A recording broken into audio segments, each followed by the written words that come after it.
Good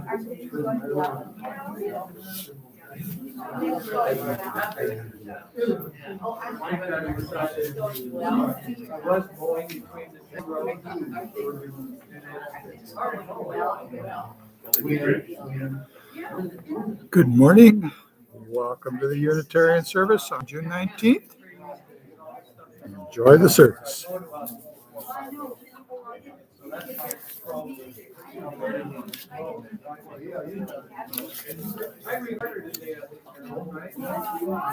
We are on the air, Tom.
Real experts at it. You gotta work it for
Who wasn't here about church then last night? Jim Reed. That's what I thought. Yeah, yeah. He's my neighbor.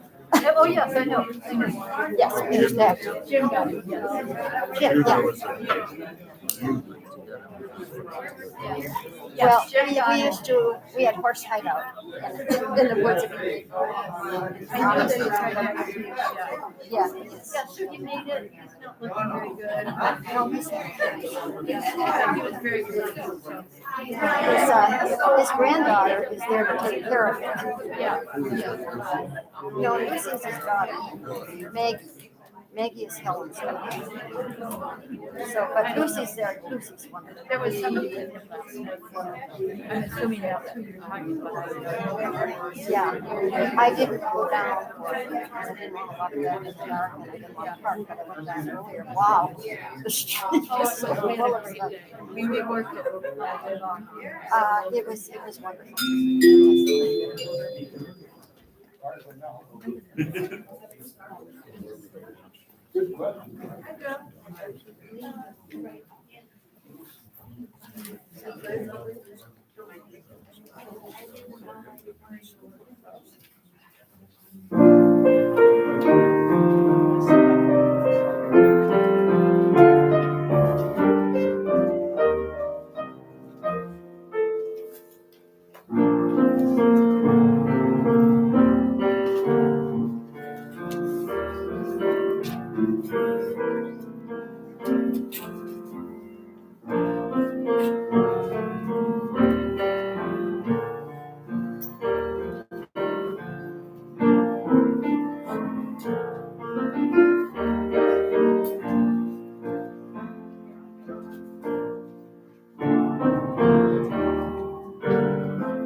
Thank you, Carol. What a nice way to start our morning. Good morning, UUFDC. I'm Cindy Nelson and will be your service leader today. Welcome to you, old friends and new, young and old, virtual and in person. You are an essential part of our celebration today. Whether today is your first time or you have been coming for 25 years, we are stronger because you are with us. We are one people of many beliefs, one people of many origins, one people of varying sexualities, one people of different genders, one people who are all growing, all learning, all loving, and all loved. You, just you are welcome here. And happy Juneteenth. This is formally now recognized as a national holiday, finally, the day when the last enslaved people were freed from their captors in Galveston, Texas, on June 18, 1865. It is a day to celebrate the history, heritage, and achievements of African Americans. And happy Father's Day to all men, past and present, the fathers, the uncles, the brothers, the sons, the grandfathers, the grandsons. We thank you for your kindness, your love, and your loyalty to your families. It has been our practice to invite visitors to stand and introduce yourselves if you are comfortable doing so. We are very thankful you are with us. Anyone here like to stand? And I see these hello little things here, so would you like to stand and introduce? This is Jan Cross, the owner of Idea Gallery and the artist who is currently exhibiting in our gallery. I'll have a little bit more to say when we go to the joys and concerns. Okay, well, welcome, Dan. Any others?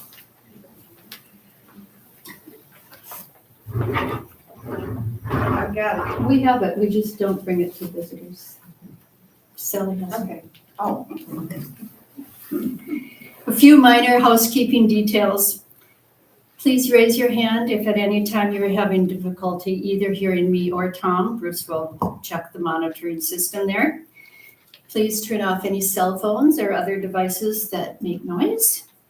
And thanking all of you for wearing masks as we strive to be together and yet stay healthy and safe. Good news is, of course, that Door County is back in the low category, but it is nice to see masks to make sure that we continue to be able to be together. At this time, if we have any announcements for the good of the fellowship, Sally does have the mic. So if you raise your hand, she will come around with the mic for any announcements. No announcements today. Nope, there's one. Jane. Okay.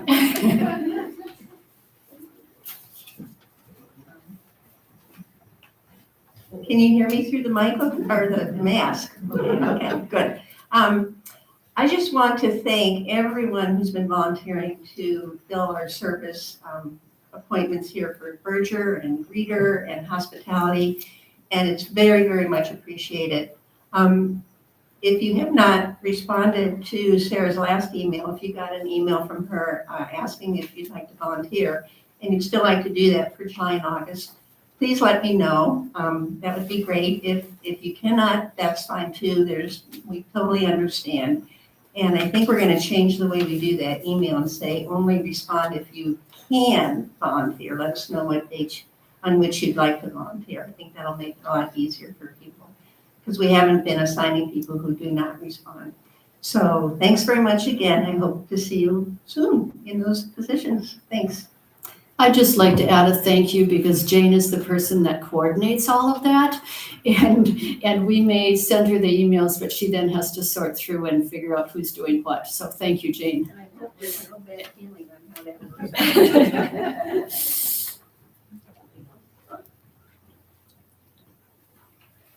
Good morning. Too much. Stop. There we go. Good morning, I'm Vicki Ash. I am on the 25th committee, not having been here 25 years, but appreciating the 25 years of history of this place. Just a reminder, we're still collecting for help of Door County as a domestic abuse advocacy service.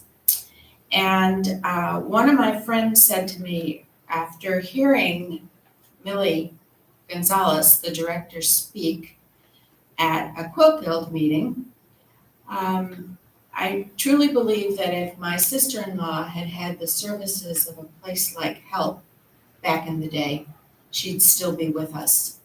So HELP is near and dear to many people's hearts, and a reminder that we are collecting our offerings that are undesignated to go to HELP for this quarter. Thank you.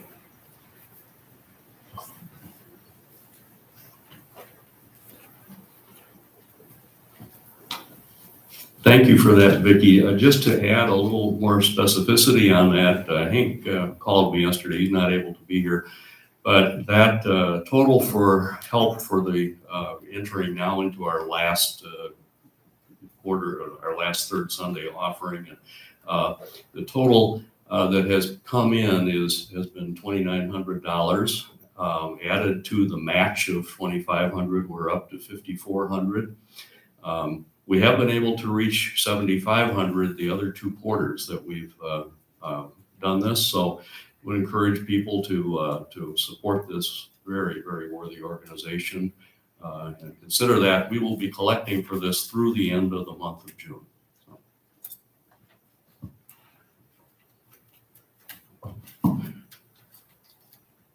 Thank you. Let us light our candle and begin our service.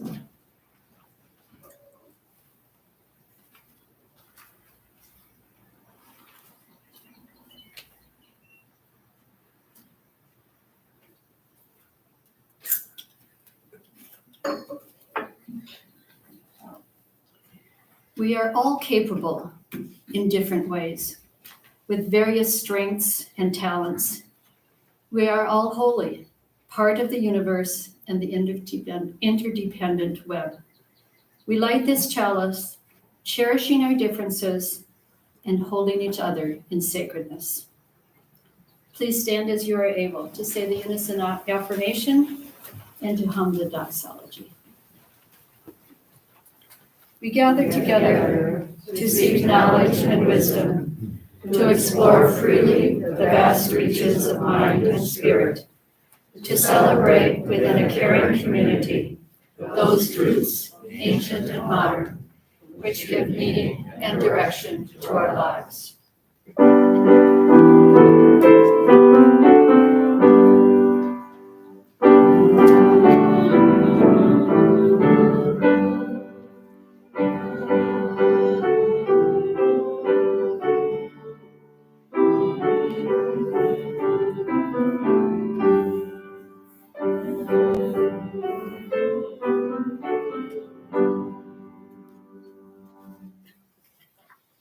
And now to share our personal joys and concerns, an integral part of our community.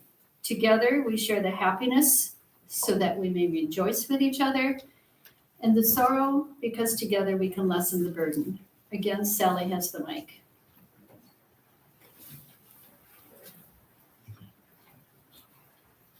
I just introduced Dan to you, but I'd like to say, I just introduced Dan to you, but I'd like to say a few words about his exhibition. The title is Unveiling the Past, the Anasazi. It was inspired by the ruins of Chaco Canyon in the Southwest, which was the primary city of the ancient Anasazi. I just found out as we were driving that he went there as a student in one of our art history classes at UW Green Bay during the January interim. I didn't know that. In his art statement, he says that he visited Chaco 35 years ago, and it was a very spiritual place. The terrain with its wilderness and timelessness made a lasting impression. His experience was never forgotten, living in his memory to be reborn in visual language. Dan also wrote that this body of work, being spiritual in nature, searches for the unseen to make it visible in an imaginary way. I hope to touch the viewer in an elemental experience. For me, the visions resonate on a subconscious level, something vaguely familiar like an omnipresent experience. Dan's going to be with us during the coffee hour, and he'll be available to discuss his work. Please feel free to come and ask him questions. He does have a hearing difficulties, so you'll probably have to move your mask when you talk to him, okay? Anyway, he probably has some wisdom to share.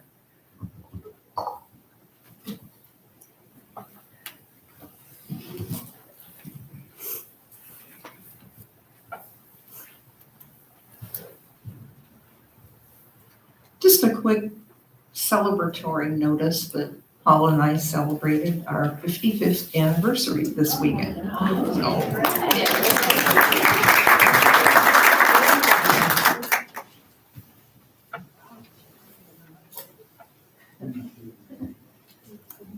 Thank you. As a reminder, a few more joys. Coffee and tea are back. I just want to verbally thank Lynn for stepping up. You will see that there's other names on the bulletin. We did not do it, Lynn did. So thank you, Lynn. Please join us in the gathering room for a bit of socializing, visiting with Dan, and then come back here for a talk back with Tom. Again, it will be Zoom to our friends at home, but in person for us. So this will take place at about 11:15 until about 11:45. Please listen for the chimes. And we've had this a couple times now, but the offering, as you know, has recently been moved back to person. As a reminder, we continue to collect for HELP of Door County, our third quarter recipient during our 25-year anniversary celebration. Please designate your donation if possible, either for HELP or for UUFDC. All cash and undesignated funds go to HELP. Continue your generosity as you are able. Our speaker today, Tom Howard, will now read what the Brahmo Samaj preaches and proclaims. But before he steps up, let me say a few words about him. He served as a Peace Corps volunteer in India, and thus the message he has prepared for us today. Other than the years he spent in India, he has been in Ephraim every summer of his life since his birth. So a fellow Ephraimite. His mother, Jacinta Howard, was a founding member of our beloved community. When Tom is not in Ephraim, he resides in Newport, Rhode Island, where he belongs to Channing Memorial Church, another UU fellowship. And I forgot to let them make the collection. So we will do that, and then Tom will do the reading. Terry is kind of doing this to me. So my apologies.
And now the reading, and then a moment of quiet afterwards. Tom?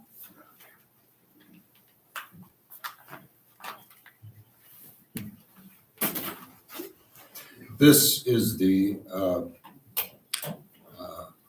Brahmo Samaj equivalent of 7 principles. There's 5 of them.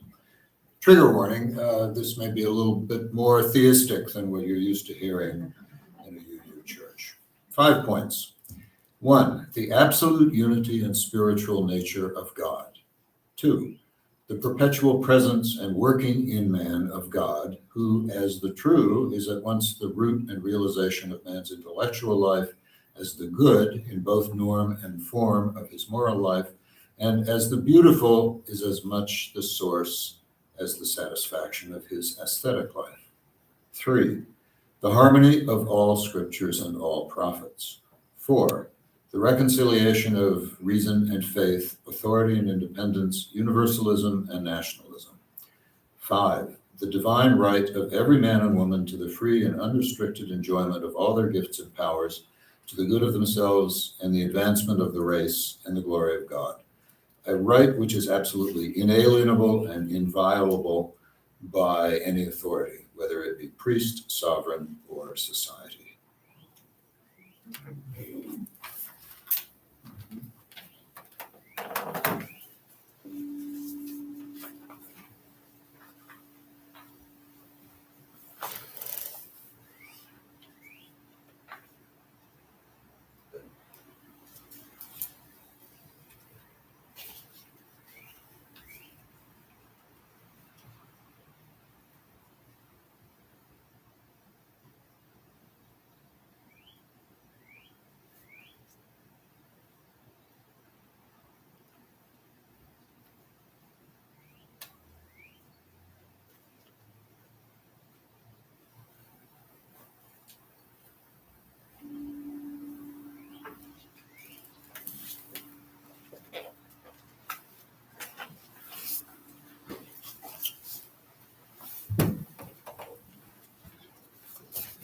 I'd like to do the acknowledgements first, lest I get carried away and forget. When I started on this project back in pre-COVID time, I got some interlibrary loan help from Mary Sawyer at the Ephraim Library. That was absolutely necessary. I needed a couple of scholarly books by David Kopf, who is, he's now Professor Emeritus of History at the University of Minnesota. I tried to make things easier for Mary by telling her, I think the only place in Wisconsin you can find these is going to be at UW-Madison. So why don't you start there? But she went through channels, through usual interlibrary loan channels. And when the books turned up, I saw that they were stamped Milwaukee Public Library. So I don't know if anybody here is from Milwaukee, but you have, you've got a very well-stocked public library down there. You should support it. All right. Now, the person I want to focus on this morning is Rammohun Roy, who a statue of whom is on your order of service. Roy was born in 1772, about 100 miles north of Calcutta. Roy was an important figure. Some historians say the founding figure of the Bengal Renaissance, a time of cultural ferment in the late 18th and early 19th centuries. Bengal comprises the vast, fertile delta where the Ganges and Brahmaputra rivers converge and deposit huge amounts of sediment on their way to the Bay of Bengal. It's a large flat area. It seems like one big rice field. Today, the eastern part of this region is the independent country of Bangladesh. West Bengal is one of the 28 states of India, and its capital city is Calcutta, where most of our story is laid. In 1757, Bengal came under East India Company rule. Previously, the company had small territories around coastal trading posts, for example, Madras in Bombay. Bengal was the first extensive inland area the company acquired. That a trading company could be a territorial power exercising political and military control was recognized even then as an anomaly, but the arrangement continued for a century until 1857. The Bengal Renaissance was the response of this part of India, especially Calcutta and its environs, to the challenges of British rule. not the political responses, those would come a century later, but the cultural and social response. Not the least of these challenges was in the realm of religion. Hinduism had withstood a confrontation with Islam centuries earlier and had come to terms with it. Christianity had long been established in other parts of India, in Goa, with Portuguese Catholicism, and in the far south, where various Eastern Orthodox churches trace their origins back to St. Thomas the Apostle in the very first century AD. But Christianity in an aggressively Protestant missionary form was new and a threat to the established Hindu order of things. For a long time, the East India Company would not allow missionary activity in its territories precisely because the company officials feared that it might stir up the natives and be bad for business. Ram Mohan Roy was a Kulin Brahmin, Kulin, and received the traditional education that was reserved for boys in his caste. Sanskrit was essential as the language of ancient Hindu scripture and ritual. Not all Brahmins were priests, but still a proper Brahmin had to know Sanskrit. Persian was important because it was the language of administration and the law courts in the Mughal Empire and its successor states, and for a surprisingly long time, retained that status under East India Company rule. Roy grew up in a world where it was becoming clear that proficiency in English was the most desirable of all, because it opened up job and business opportunities created by the new order of things.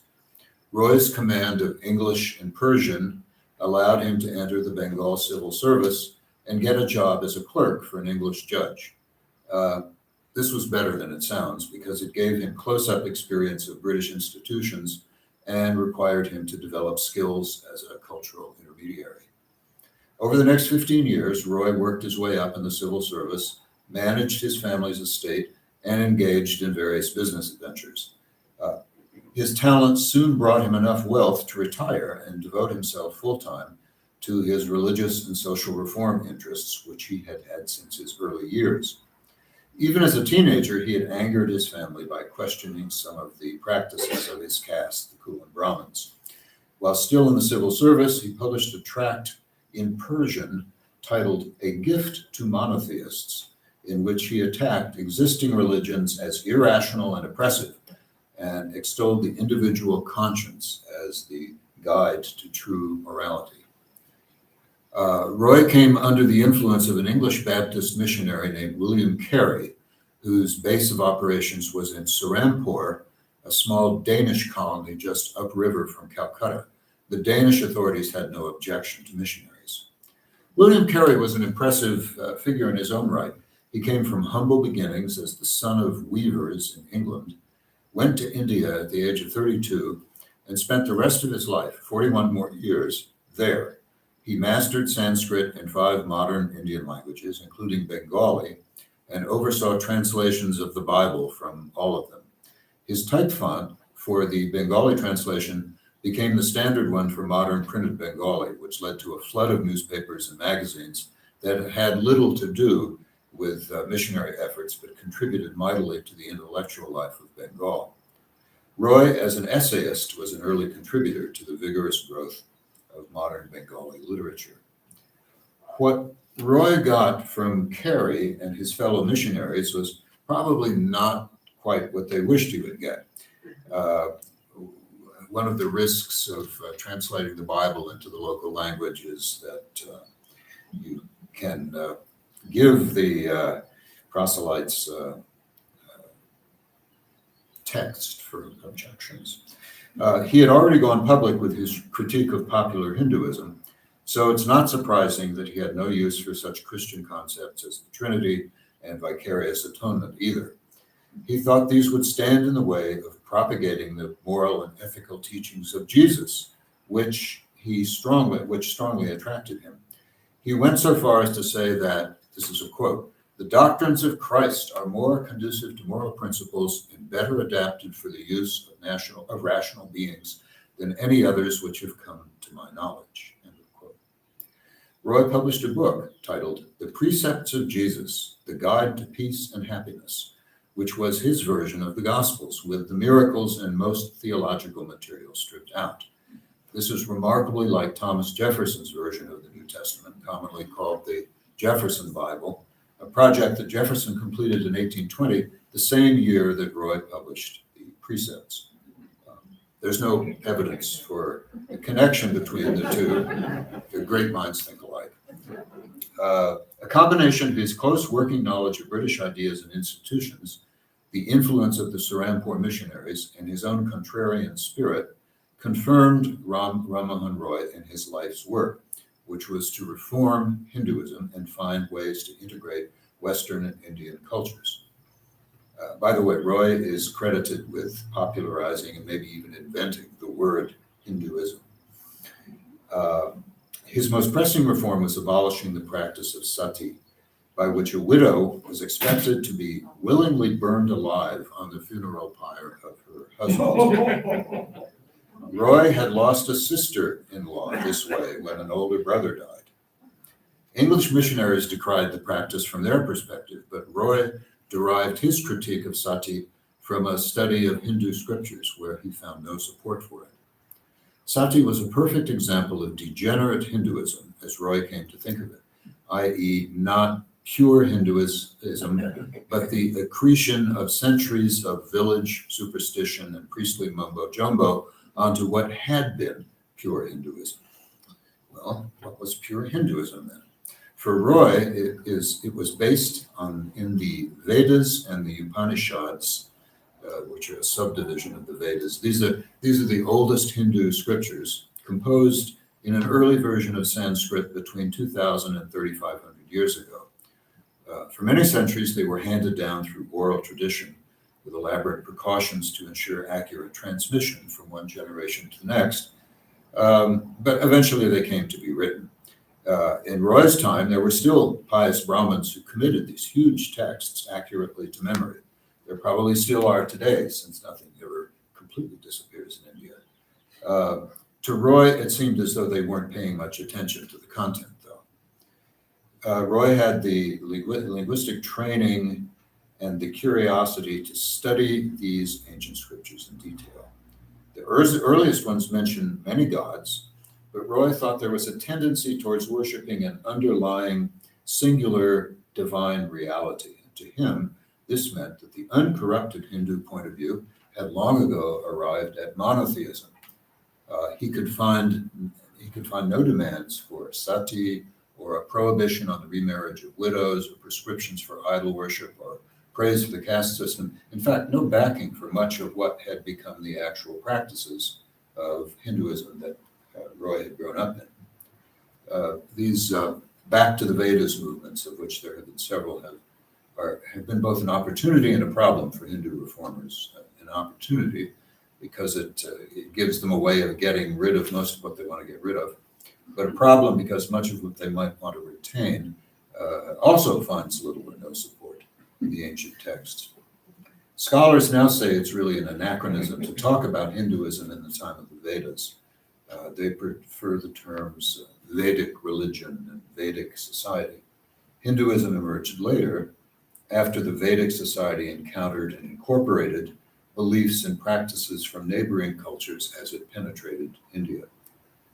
It helps to understand that the Vedic religion originated outside India, somewhere in Central Asia, and was brought into India through a series of migrations in very, very ancient times.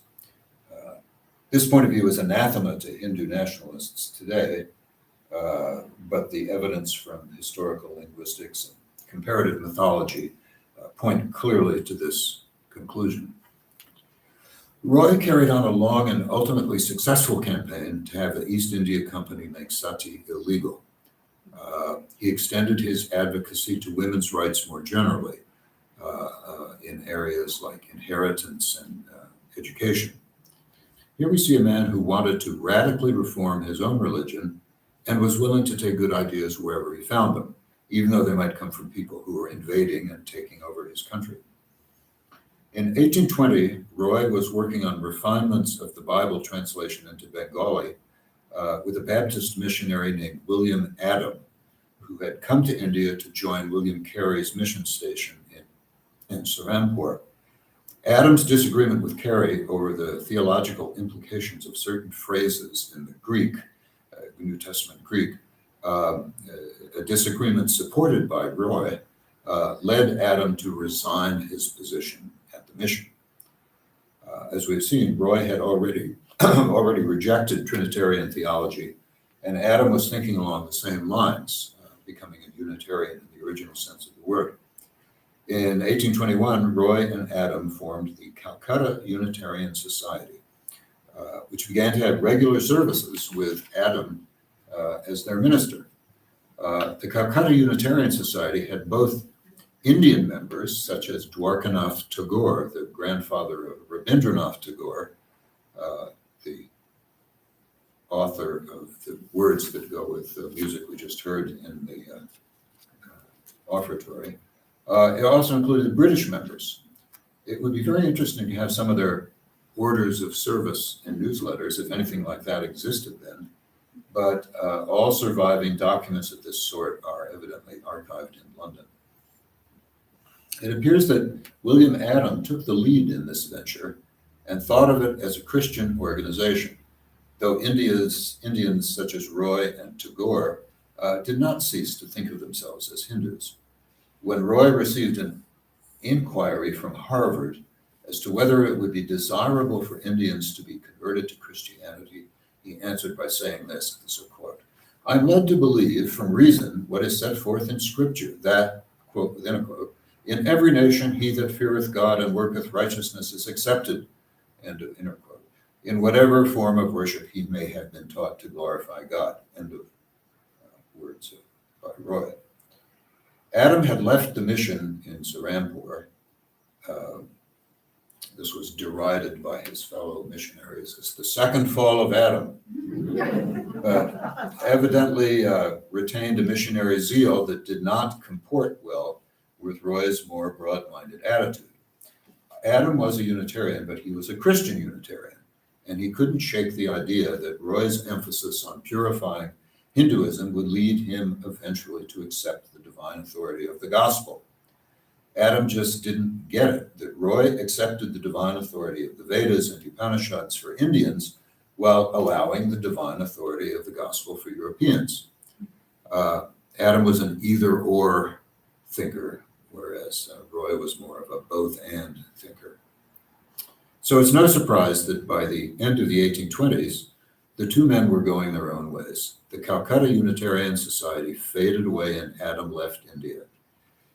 He had actually an interesting guy. He had a long and varied career in England and North America that included stints as a Harvard professor and as minister at Unitarian churches in Toronto and Chicago. He lived until 1881. In 1828, Roy and other Bengalis from the Calcutta Unitarian Society regrouped as the Brahmo Samaj, which means something like divine society. A Samaj is a common word for social group, a society. Brahmo has a, well, it's just a, anyway, calling it the divine society or society of God would give you the idea of what it means. The Brahmos were the Hindu Unitarians. They celebrated the monotheistic tendency in Hindu beliefs and sought to eliminate completely all of what they saw as the primitive aspects of Hindu practice, such as sati, child marriage, the caste system, idolatry, or indeed temple rituals of any kind, as well as rejecting the authority of priests or gurus. Well, this is obviously a tall order for most Indians, and so the Brahmo Samaj has always been a relatively small group, but influential. I'll come to that in a moment.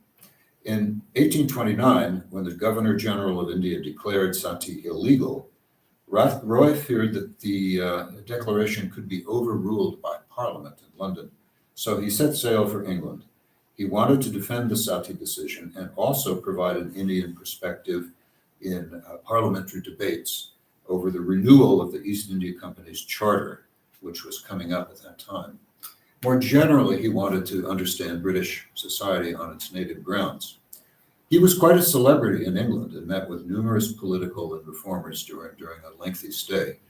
He did what he could to support the 1832 Reform Bill, which is a major development in British politics that extended voting rights to a much larger proportion of the public. And of course, he made a connection with English Unitarians, especially those in Bristol.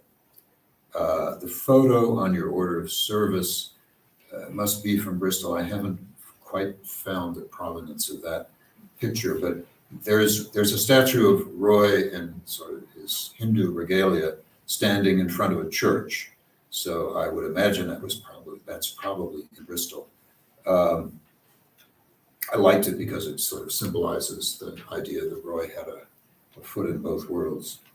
He wanted to go on to New England, but alas, he never got beyond Bristol. He died there in 1833 of spinal meningitis.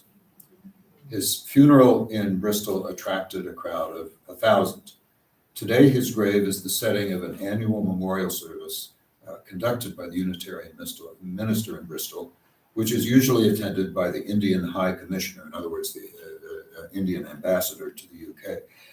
I wrote this when I was beginning several years ago. I don't know, I wondered if this attendance by the Indian High Commissioner continues under the Narendra Modi regime, or whether the Modi government has instructed him to stay away. The Hindu nationalists around Narendra Modi would not be big fans of Ram Mohan Roy. Roy's death must have been a great disappointment to New England Unitarians. His writings had inspired Emerson's and Thoreau's interest in India, and an important strand of transcendentalism was inspired by his translations into English of the Vedas and Upanishads. William Ellery Channing said, quote, "I feel his loss deeply. I cannot name a stranger whom I so wish to see."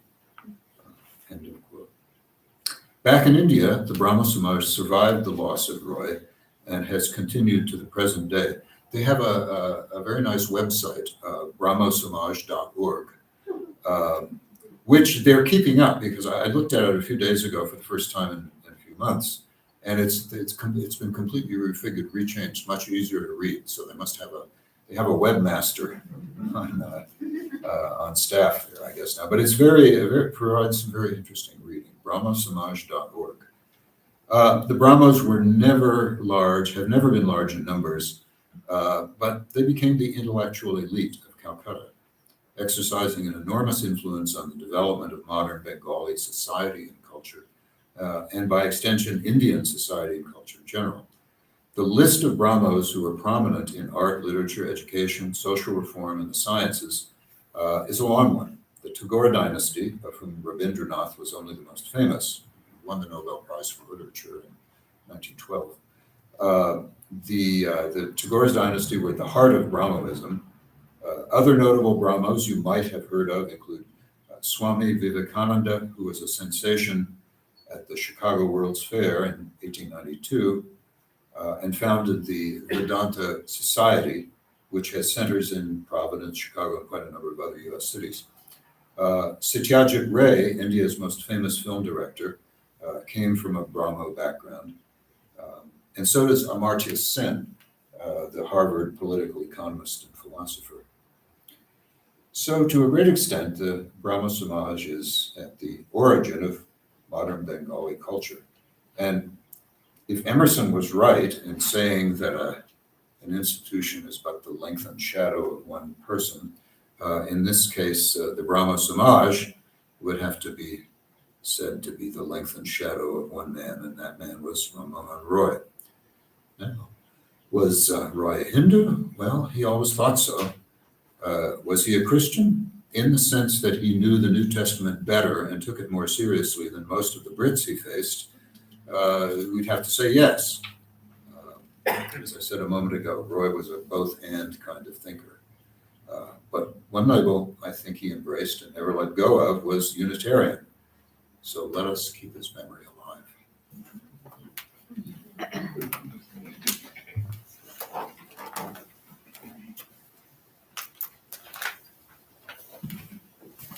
Thank you, Tom. History I knew very little about, so I would imagine our talk back will be quite interesting. I am looking at the time and I am saying let's start the talk back perhaps about 5 after 11. Let us close our service with words from Gordon McKeeman. Worship need not cease.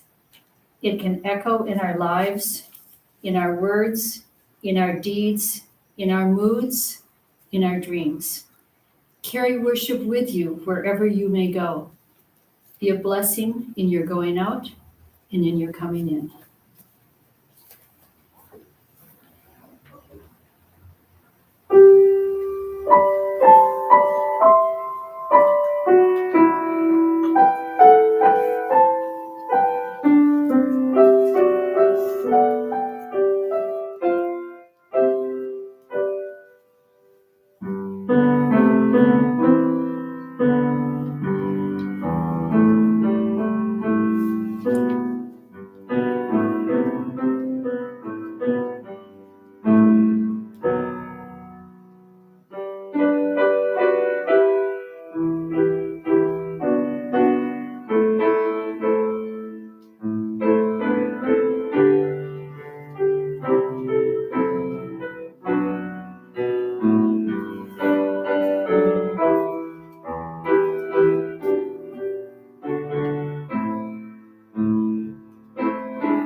Thank you for attending. Those of you who are watching this live, please join us in a few minutes for our talk back. Have a wonderful Father's Day and Juneteenth.